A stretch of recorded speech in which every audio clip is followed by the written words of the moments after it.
Assalamualaikum warahmatullahi wabarakatuh. Apa kabar saudara-saudara? Kemarin kita sudah belajar apa itu manajemen sekolah.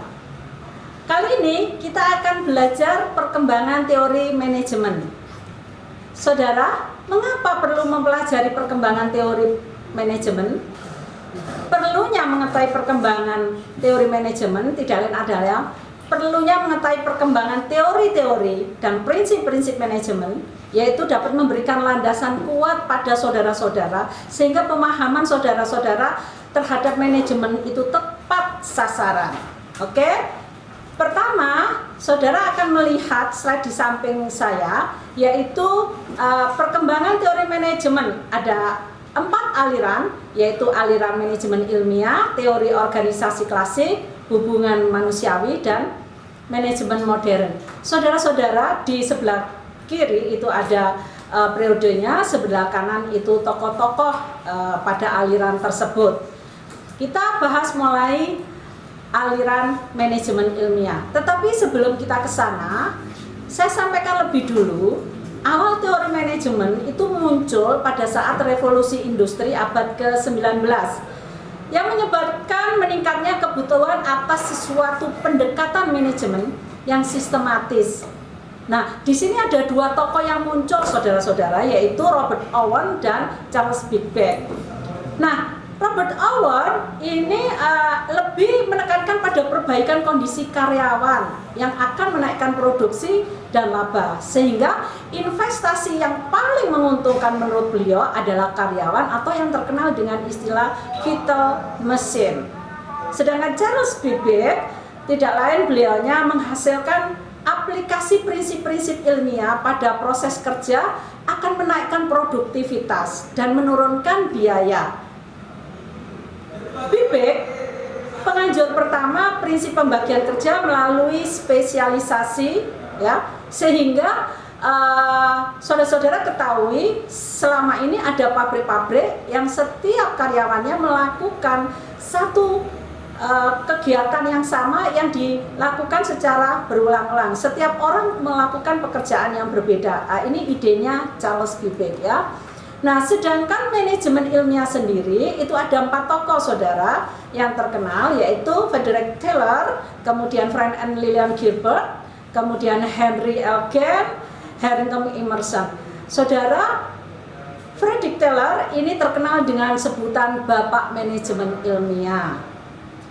Beliau memberikan pandangan bahwa manajemen ilmiah dari beberapa penulis itu mengartikan bahwa manajemen ilmiah itu yang pertama penerapan metode ilmiah pada studi, analisa, dan pemecahan masalah-masalah organisasi.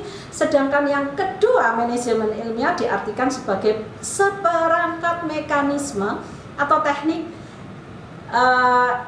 secara bahasa Inggrisnya disebut a bag of tricks. Nah, hal itu untuk meningkatkan efisiensi kerja organisasi. Selain itu, Frederick Taylor menghasilkan 4 prinsip dasar penerapan pendekatan ilmiah. Apa saja? Pertama, pengembangan metode-metode ilmiah dalam manajemen. Kemudian yang kedua, seleksi ilmiah untuk karyawan. Ketiga, pendidikan dan pengembangan ilmiah pada karyawan. Kerjasama yang baik antara manajemen dan karyawan. Nah, 4 ini sangat penting di dalam perusahaan ataupun di dalam organisasi. Berbeda dengan ahli yang namanya Frank and Lillian Gilbert, ini dijadikan satu karena ini suami istri, ya. Nah, beliau ini walaupun suami istri ada ketertarikan yang berbeda. Frank tertarik pada masalah efisiensi, terutama untuk menemukan cara terbaik pengerjaan suatu tugas. Tetapi Lillian lebih tertarik pada aspek manusianya dalam bekerja.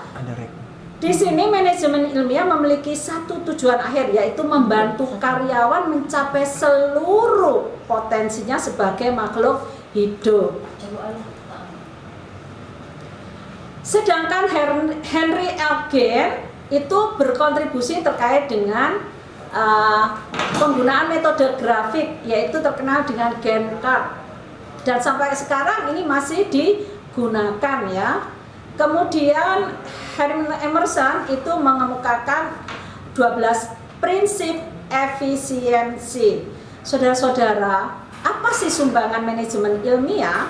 Yang pertama tidak lain adalah teknik-teknik efisiensi menyebabkan kegiatan dapat dilaksanakan lebih efisien.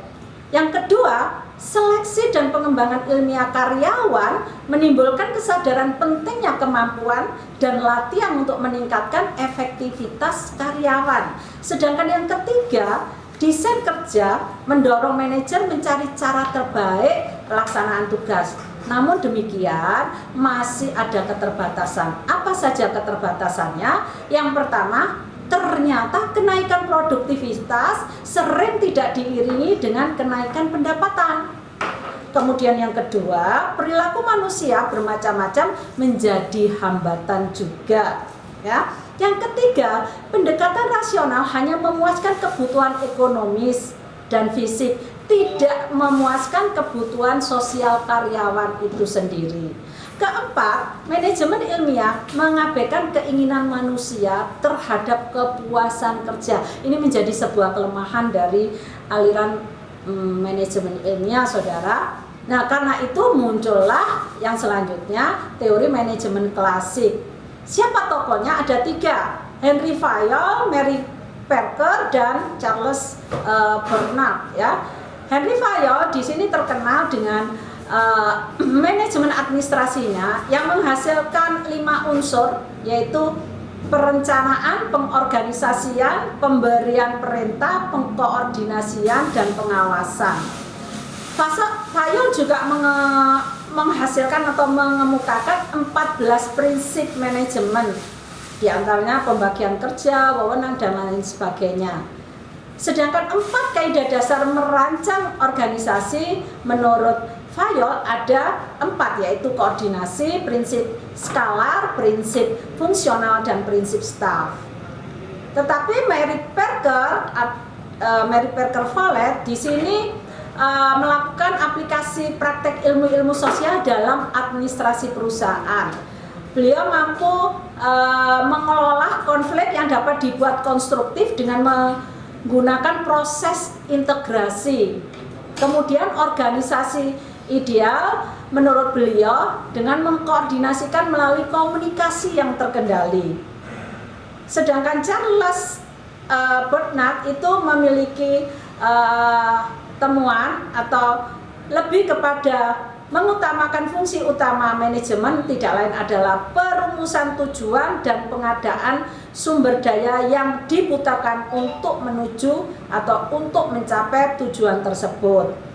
Nah, menekankan juga pentingnya peralatan komunikasi untuk pencapaian tujuan kelompok. Saudara, Follett dan Bernard ini bertindak sebagai jembatan antara aliran teori klasik dan hubungan manusiawi. Siapa saja tokoh dari aliran hubungan manusiawi? Ada 2, ada Hugo Masterberg dan Elton Mayo. Saudara, aliran hubungan manusiawi ini atau dikenal dengan neoklasik muncul karena ketidakpuasan bahwa pendekatan klasik tidak sepenuhnya menghasilkan efisiensi produksi dan keharmonisan kerja. Karena itu Huga ya, yang disebut dengan Bapak Psikologi Industri, menyarankan penggunaan teknik dari psikologi eksperimen. Dan peningkatan produktivitas dapat dicapai melalui seorang pimpinan manajer perlu menemukan best possible person dan menciptakan best possible work, dan juga menggunakan best possible effect untuk memotivasi karyawan. Cobalah cari orang yang terbaik ya, pekerja yang terbaik yang memungkinkan efeknya juga terbaik. Sedangkan Elton Mayo, saudara, bersama Fried di sini juga dengan William mencoba melakukan penelitian yang terkenal dengan sebutan Hawthorne Effect. Nah, di sini memang ya, Elton Mayo menemukan seorang manajer, seorang pimpinan tidak sekedar hanya memberikan upah, meningkatkan upah, tetapi sentuhan-sentuhan rasa, ya, perhatian-perhatian terhadap kehidupan karyawan itu sangat menyentuh, ya, para karyawan, sehingga produktivitas naik, ya, sehingga penelitian ini terkenal dengan namanya Hawthorne Effect tersebut, ya. Nah, penemuan lainnya tidak lain adalah pengaruh kelompok kerja informal terhadap produktivitas dan konsep makhluk sosial menggantikan konsep makhluk rasional. Ya, jadi penelitiannya memang terhadap dua kelompok kecil. Oke, saudara, apa sih sumbangan dari aliran hubungan manusiawi ini? Tidak lain adalah yang pertama, penekanan kebutuhan sosial dalam aliran hubungan manusiawi melengkapi pendekatan klasik sebagai usaha meningkatkan produktivitas. Kemudian mengilhami pembahasan sejumlah tentang motivasi manusia. Tetapi apapun itu tetap ada juga keterbatasannya. Apa itu? Konsep makhluk sosial tidak menggambarkan secara lengkap individu-individu dalam tempat bekerjanya. Ya. Yang kedua, perbaikan kondisi kerja dan kepuasan karyawan tidak menghasilkan peningkatan produksi yang dramatik seperti yang diharapkan. Ya. Kemudian yang ketiga, lingkungan sosial tempat kerja hanya merupakan salah satu faktor. Produktivitas dan kepuasan kerja menjadi semakin kompleks. Saudara-saudara, aliran berikutnya adalah manajemen modern. Di sini ada dua aliran, aliran kuantitatif dan perilaku organisasi. Aliran kuantitatif dibangun atas dasar manajemen ilmiah ditandai dengan berkembangnya tim riset operasi dalam pemecahan industri. Sedangkan perilaku organisasi merupakan pengembangan dari aliran hubungan manusiawi. Ya. Selanjutnya, saudara, tokoh-tokoh perilaku organisasi ini ada beberapa, ada Abraham Maslow. Saudara ingat, Abraham Maslow terkenal dengan hierarki kebutuhan manusia. Kemudian ada Douglas McGregor, ya, terkenal dengan teori X dan Y. Kemudian ada yang lainnya, Friedrich Herzberg, Chris Agres, Robert Black, Reinhard Legat, Wilder dan saya. Nanti saudara bisa melihat di samping saya itu ada teori-teori yang mereka temukan, ya. Oke. Sedangkan di sini pendekatan sistem dan pendekatan kontingensi adalah dua pendekatan yang ada pada ilmu manajemen yang ditemukan pada saat itu. Pendekatan sistem itu apa sih? Tidak lain adalah memandang organisasi sebagai satu kesatuan yang terdiri dari bagian-bagian yang saling berhubungan, kemudian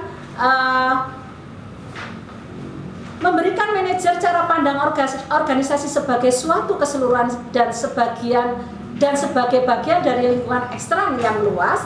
Dan yang penting di sini, sistem mencakup sistem umum maupun khusus, ya, yang terkenal dengan sistem tertutup dan sistem terbuka.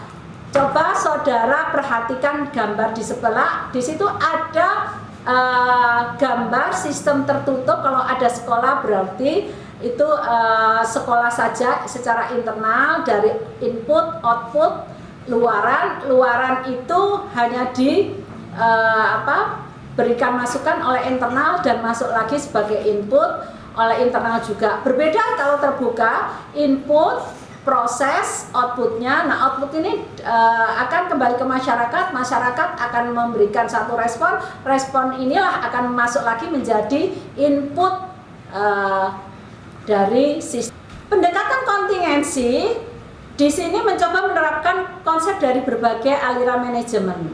Tugas manajer adalah mengidentifikasi teknik mana pada situasi tertentu, di bawah keadaan tertentu, dan pada waktu tertentu akan membantu pencapaian tujuan manajemen.